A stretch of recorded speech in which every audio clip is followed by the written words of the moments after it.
This girl looked at me and she said,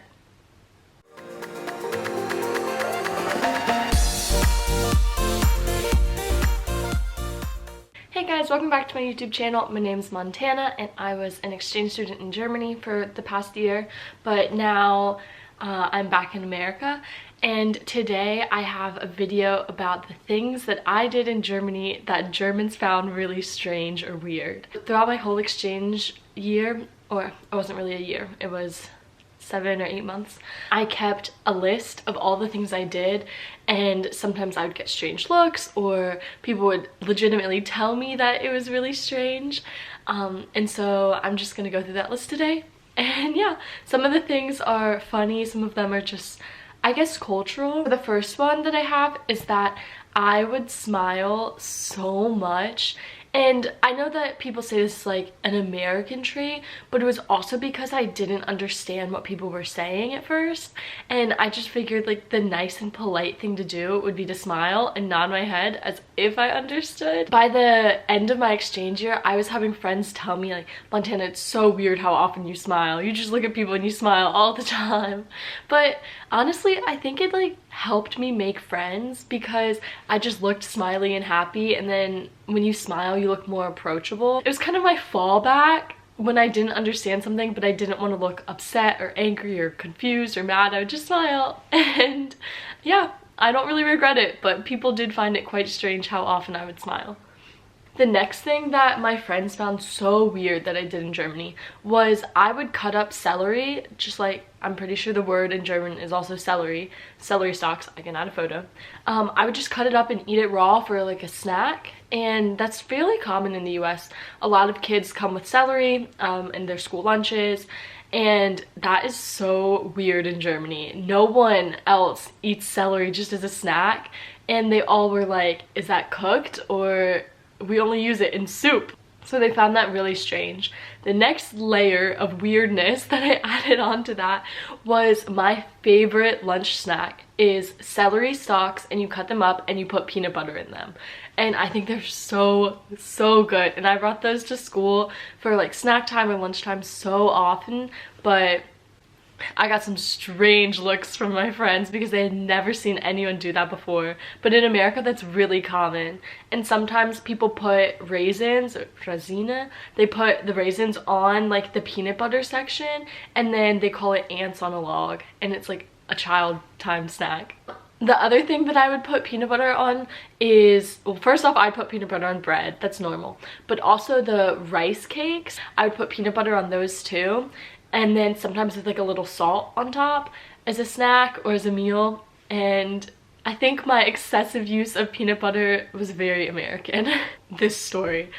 So there's this girl in my school, and keep in mind my school is, what is it, 5th grade through 12th grade. And I'm pretty sure this girl was in like 7th grade. But I see her and we're wearing the same H&M sweater, like a generic striped H&M sweater. And my German's not that good at this point because it was early on in the year, but it's not bad.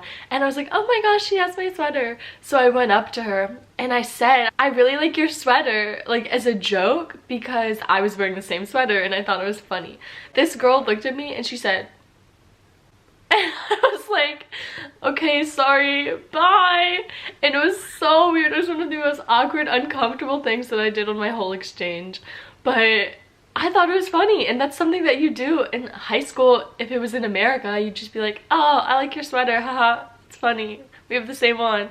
But this girl did not find it funny at all. And I was really embarrassed because I was just trying to be nice and friendly, and she didn't even smile. She just stared at me. I'm pretty sure I mentioned this in another video, but after each class I would say thank you to the teacher and be like, "Dankeschön, tschüss." And that was a really bad impression of my German, but you get the idea. I would say thank you because that's what I did in my normal high school. After each class you said thank you to the teacher, and my classmates would ask me what I was thanking them for because they were like, "Don't you want to get out of class? Like, why would you say thank you if you don't actually want to be there?" So that was a strange thing that I did. Okay, the next one the next thing that I did that Germans found really strange is I was obsessed like, I mean obsessed with hedgehogs. In German it's like eagle, I don't know the plural, but it's eagle. Here's the little photo. I was so obsessed with them because they're common in Germany, and in the US they're not wild, they're only like domesticated animals. So some people have them as pets or house tier. Some people have them as house tier, but I've never seen an eagle, or now I'm confusing the German with the English. I'd never seen a hedgehog in real life ever before moving to Germany. And then there were like so many little hedgehogs, and my host family told me that they're in the garden and that they're all over Germany, and my school had one that was stuffed. That made me kind of sad because it was dead, but they had it on display, and I was so obsessed with them. In America we only have squirrels, or Eichhörnchen, I think that's right. We only have those, and they're so ugly and ew, and they like run across the street and people always hit them with their cars. Yeah, it was a inside joke with my host family that I really wanted to adopt or like go outside and capture a hedgehog and keep it as a pet because they're so cute. The next one is that I always wanted to take photos, and like posing for so many photos, and whenever someone would take a camera out or have their phone out, like I would just hop in the photo. But that's not common, and that's definitely very American. We had a class trip to Italy. Thankfully I found one good friend, Melanie, and she also liked taking photos a lot, so we took a ton of photos together.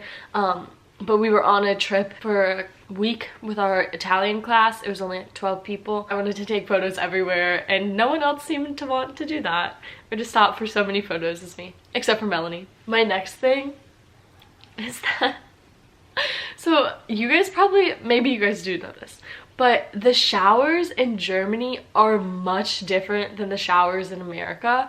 First off, there are a lot of showers in Germany that have that like sprinkler head, the one on the long wire, and then you take it off and you like, and then another difference, that was a good explanation, but another difference is that there are more showers in Germany with glass than in America. In America, a lot of showers just have a curtain with the rings at the top, so there's no glass involved. But in Germany, there's some showers, like my shower had, sorry, my dad is coughing. My shower was just one big glass door, and then there were also showers, you know those ones where you step in and then you close them and it honestly feels like you're in a cage or something? Also those showers in Germany. We don't have those. I've never seen the cage ones in America. We do have the big glass door ones. But where was I going with this? Oh, sorry. I lose track of my thoughts. I am obsessed with the little shower thingy that like scrapes the water down. I think it's so fun. It was my favorite part of taking a shower because you get to like squeegee the water all the way down, and it looks so satisfying and pretty. And I loved that about my shower in Germany because my shower in America just has the little curtain, so I can't do that. And I told my host sister that, and she was like, Montana, you're so weird. And my last two things are language related. In America, it's very common to say ew when something is gross or weird. So you just say like ew, or that looks so ew, if you want to say that the food looks bad. So I would say ew a lot, and that's just not a sound that is heard in the German language, because in Germany, I think the reciprocal of ew would be e. They say e. Tell me if that's right. And so whenever I would say ew, my friends would try to mock me and say ew too, but they could never really say ew right. And then also another word that I would use so often, especially at the beginning, is gross. That's so gross. And there's no direct translation to German because gross is size, like big, but gross is closest to the word eklig, but it's still not the same. And so my host sister would get really confused. I'd be like, that's so gross, that's so gross. And she would think that I was saying it was so big, but I did not mean big. It was just, miscommunication. I hope you enjoyed listening to some of these strange things that I do or that I did in Germany. I think that a lot of them are American, but some of the traits that I exemplified were just me being strange, like being obsessed with hedgehogs. Thank you so much for watching. I hope you enjoyed this video. If you guys have any questions about my American life, you can leave them in the comments down below and I'll make a video responding to those. And if there aren't any questions, then I just hope you guys come back for more videos. So thank you so much. Tschüss!